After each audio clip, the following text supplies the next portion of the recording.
Então, pessoal, dando seguimento à prova, eu vou apresentar para vocês as questões de ginecologia e obstetrícia. Temos aqui a questão 41, que relata para gente que uma jovem de 19 anos que não tinha atividade sexual anteriormente foi abusada sexualmente e procura um pronto-socorro para que seja feito o atendimento. Ao ser examinada, esse plantonista encontra uma rotura recente do ímen, que se apresenta com bordas avermelhadas e entumecidas, presença de crosta sanguínea e equimoses. E aí, nós vamos avaliar as alternativas dessa questão para verificar qual que corresponde melhor à ação que tem que ser tomada. Bom, na letra A, encontra-se assim: avisar imediatamente a uma autoridade policial e fazer o boletim de ocorrência. Bom, conforme a última portaria que nós temos do final do ano passado sobre o atendimento à vítima de violência sexual, esse plantonista ele tem que obrigatoriamente informar uma autoridade policial sobre o caso de violência sexual. Contudo, essa vítima ela não precisa de apresentar um boletim de ocorrência, o que torna essa alternativa errada, tá? A alternativa B fala sobre não revelar os dados em prontuário da paciente, pois eles podem servir como prova criminal indireta ou laudo indireto de exame de corpo de delito. Gente, o prontuário, ele é um documento médico e da paciente, e ele pode sim servir como uma prova criminal, caso a paciente decida levar isso, né, adiante. Então, nele tem que constar todas as informações que são observadas no dia do atendimento. A letra B também está errada.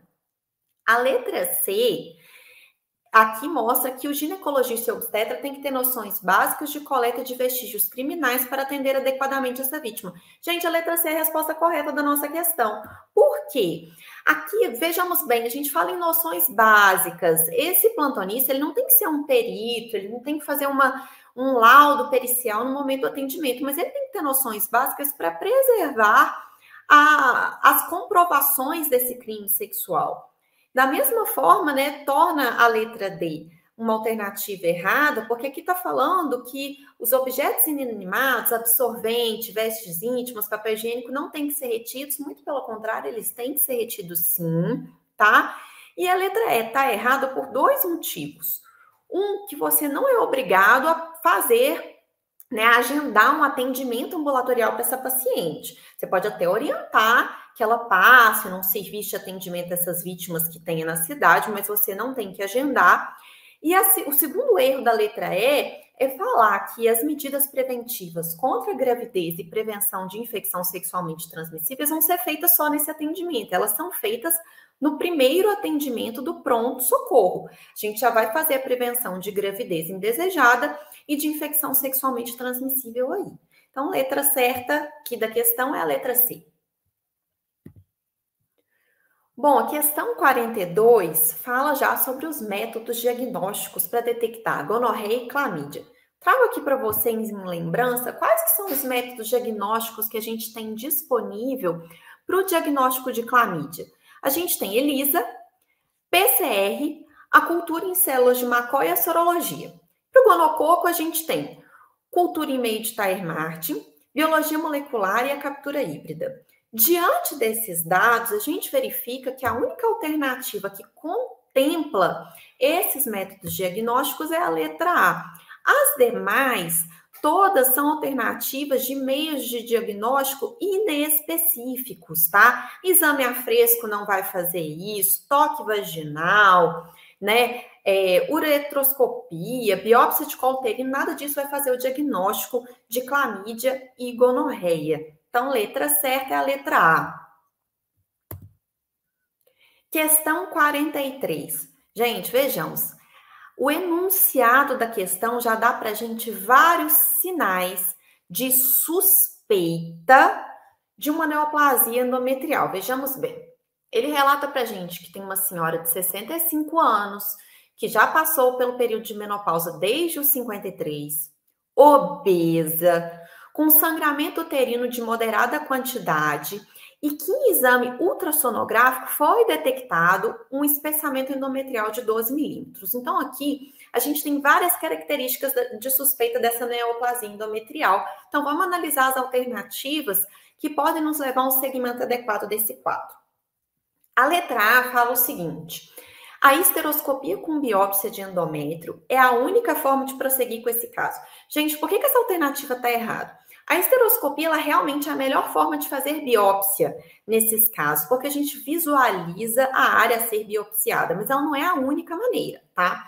Para a gente fazer uma histeroscopia, essa paciente tem que estar internada, é feita uma anestesia, né, para a gente conseguir fazer essa biópsia. E a gente tem maneiras de realizar essa biópsia ambulatorialmente, sem a necessidade de analgesia e sem a necessidade de internação dessa paciente. Então, ela não é a única forma de prosseguir com esse caso, a alternativa A está errada, tá? A alternativa B, não existe indicação formal para submeter essa senhora a uma biópsia de endométrio. Gente, a gente acabou de falar que tem a suspeita de um câncer endometrial. Diante de uma suspeita, a gente tem que fazer uma biópsia para comprovar essa suspeita. Letra C fala na realização de uma histerectomia. O que é histerectomia? É a retirada do útero. A gente não tem necessidade de seguir com uma conduta tão agressiva diante de uma suspeita. Primeiro, a gente tem que confirmar a suspeita. Se essa suspeita for, de fato, confirmada, aí sim dá para seguir com uma conduta mais agressiva. Então, a letra C também está errada. A letra D é a resposta da nossa questão. Ela fala na aspiração manual intrauterina, que é o AMIL, ou PIPELE como forma de biópsia endometrial ambulatorial. Essas formas de biópsia podem ser feitas no consultório, a paciente não precisa de ficar internada, não precisa de receber uma anestesia, o que torna essa a opção da questão, tá? E a letra E também está errada, a gente já falou aqui, não necessariamente essa paciente tem que estar internada e sob anestesia para a gente colher essa biópsia endometrial. Questão 44. Gente, aqui a gente tem uma questão clássica de segmento de rastreio de câncer de colo uterino em pacientes que são submetidas ao exame histopatológico, tá? Em uma paciente com alteração histopatológica no colo uterino, NIC1, que é uma lesão intraepitelial escamosa de baixo grau, em biópsia realizada durante a colposcopia, qual que é a melhor conduta?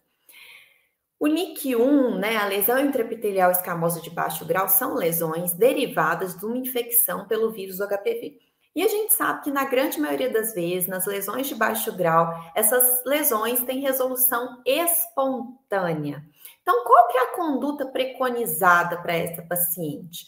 A resposta correta da questão é a letra E, conduta expectante. Se tem resolução espontânea em lesões de baixo grau, qual que é o sentido, né? Qual que é o motivo da gente passar para essa paciente uma conduta mais agressiva? Então, a gente vai apenas acompanhar semestralmente a evolução.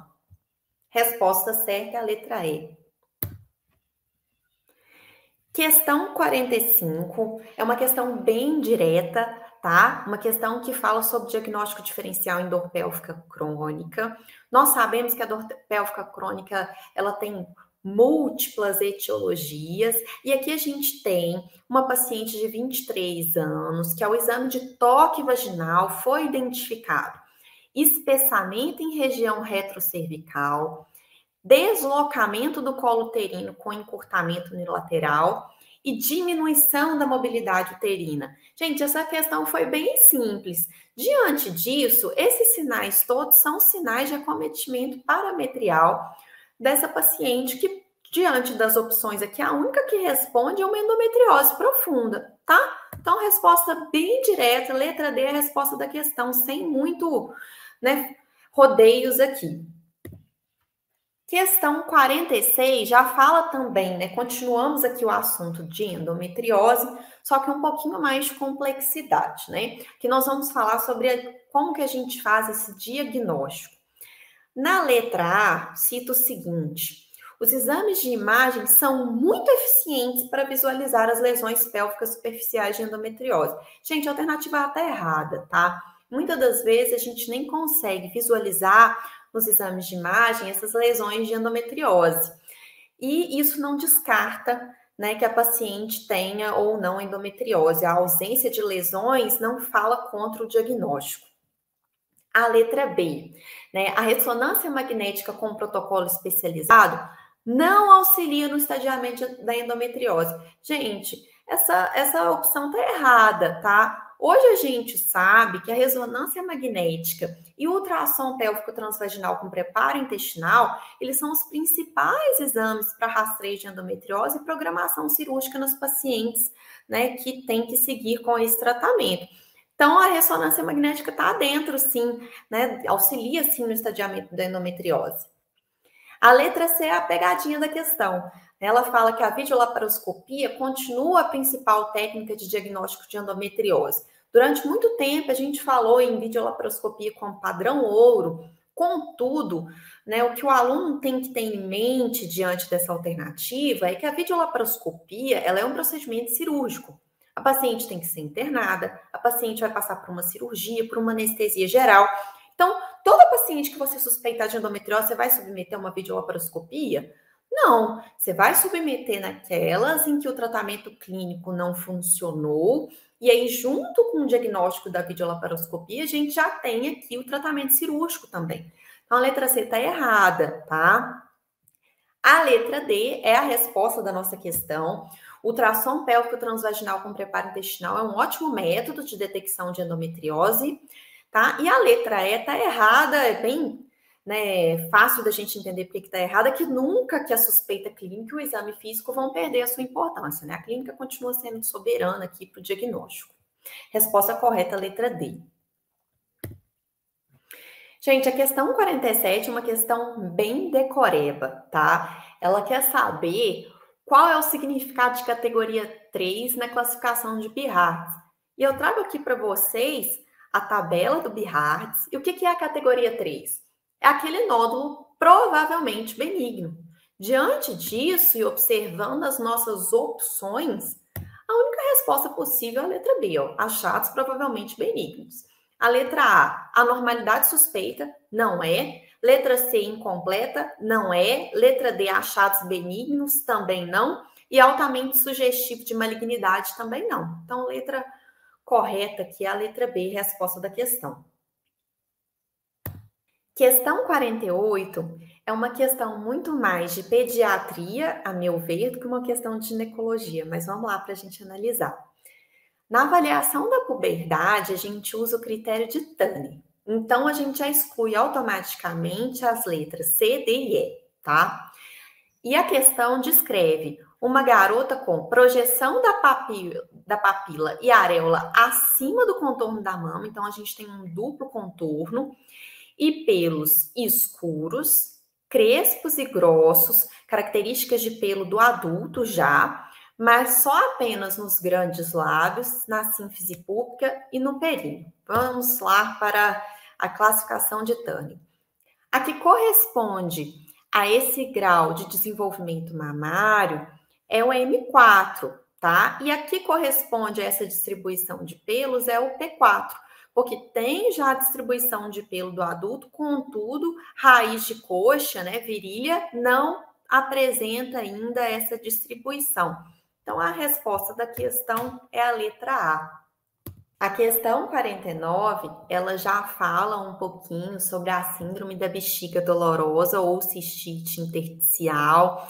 E o que é essa síndrome, gente? A síndrome da bexiga dolorosa é uma das causas de dor pélvica causada por um enchimento vesical doloroso que leva ao aumento da frequência urinária. Então, noctúria, urgência urinária vão estar presentes no quadro dessa paciente. A gente já exclui de cara as alternativas que apresentam opções compatíveis com quadros infecciosos. Por exemplo, febre, né, hematúria, calafrio, Jordano positivo também está excluída. Alternativas que falam sobre retenção urinária, porque essa paciente ela não retém urina, muito pelo contrário, ela tem dificuldade nesse ponto, ela aumento da frequência urinária. Então, a única resposta possível para a gente aqui é a letra E, dor ou desconforto pélvico, aumento da frequência miccional, noctúria e urgência miccional. Questão 50, uma questão também simples, tá? Aqui, né, sugere que você está num serviço de planejamento familiar e tem que indicar uma contracepção reversível de longa duração com um dispositivo intrauterino de cobre. Qual é a dessas opções que contemplam maiores características para que essa mulher possa usar esse dispositivo? Cavidade uterina severamente deturpada? Não, uma distorção de cavidade uterina contraindica o dispositivo intrauterino. Hemorragia vaginal inexplicada? Você também não vai colocar um DIU numa paciente que tem um sangramento que você não sabe a causa. Uma paciente com câncer, com doença trofoblástica maligna, você também não vai colocar um DIU nessa paciente. Sobra pra gente adolescente nulípara, uma excelente indicação de contracepção de longa duração. Resposta certa, a letra C. Gente, a questão 51, a meu ver, foi uma questão maldosa. Descreve para nós uma paciente de 28 semanas de gestação que fez um ultrassom via vaginal e nele foi detectado um tecido placentário parcialmente inserido no segmento inferior do útero, mas que não chega a atingir o orifício interno. E localiza, sim, um raio de 2 centímetros de distância dessa estrutura. Qual que é a classificação dessa placenta? Gente, vamos só relembrar. O nome vai ajudar muito vocês, tem que prestar atenção no conceito. Uma placenta prévia marginal, como o próprio nome diz, ela margeia o orifício interno do colo do útero. Então, ela está bem ali na beiradinha. Aqui cita para vocês que ela não atinge o orifício interno e ela está um raio de 2 centímetros de distância. Então, a gente já exclui essa alternativa aqui de placenta marginal, tá? E exclui também a letra C e a letra D, porque ele deixa bem claro que não atinge o orifício interno. Então, ela não é nem centro parcial, nem centro total. E por ela se localizar a um raio de 2 centímetros, ela também não é uma placenta prévia, ela é uma placenta de inserção baixa. Então, resposta da questão letra A. A questão 52, a meu ver, é a questão mais difícil dessa prova. Ela fala sobre o ducto venoso. E o que é o ducto venoso? O ducto venoso ele é um shunt que liga a veia umbilical com a veia cava inferior, tá? E ele é utilizado como uma forma de avaliação indireta da função cardíaca fetal. Analisando as alternativas, tá? A letra A, ela tá errada. Por quê? Para a gente avaliar a vasoconstrição periférica, a melhor opção nossa seria fazer uma avaliação da artéria umbilical e não do ducto venoso. A letra B, ela é a resposta da nossa questão, porque realmente o ducto venoso ele tem sido eleito pela maioria dos estudos para representar o território venoso fetal. A letra C está errada porque não é um shunt vascular entre a porção intrahepática da veia umbilical e a veia cava inferior, tá? E ela não leva sangue oxigenado para o forame magno, sim para o forame oval. Então, essa alternativa está toda errada, tá? E a letra D e a letra E estão erradas porque o ducto venoso ele é uma onda trifásica, que tem a porção S, D e A. Então, nenhuma das duas caracteriza a resposta da questão, que é mesmo a letra B. Questão muito difícil, que a meu ver não era nem para estar numa prova de acesso direto, e sim uma prova mesmo de medicina fetal. Bom, a questão 53 também é uma questão de decoreba. A gente consegue acertar essa questão por eliminação das alternativas. É uma questão que fala sobre a mole datiforme. Quando a gente avalia a letra A, aqui, ó, que as gestações 6 meses após o tratamento apresentam maiores riscos materno-fetais. Aqui tá a pegadinha, tá? A paciente que já teve mole datiforme, ela tem uma maior possibilidade de desenvolver novamente o quadro, mas não de aumento de risco materno-fetal. Então, aqui está o erro da questão. Letra B. Os ovários com cistos tecaluteínicos volumosos devem ser retirados. Não, não devem. A gente não retira o ovário da paciente. A gente sabe que com o tratamento, esses cistos eles têm regressão. Então, a gente não precisa de retirar, tá? A dosagem da gonodotrofina coriônica, que é o beta-HCG, em platô, pode sugerir remissão da doença? Não. A dosagem do beta-HCG em queda sugere remissão da doença. Agora, em platô, sugere malignidade, tá? Resposta errada.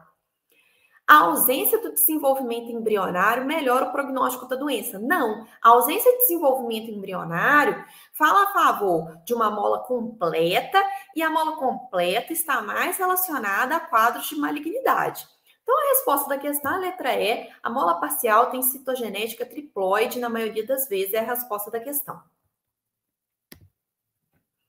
Questão 54, decoreba, tá? Fala aqui da progressão dos lóquios no período de pós-parto, tá? O lóquio, ele começa sendo avermelhado, passa para coloração rosada, depois segue com coloração amarelada e, por último, coloração mais clara.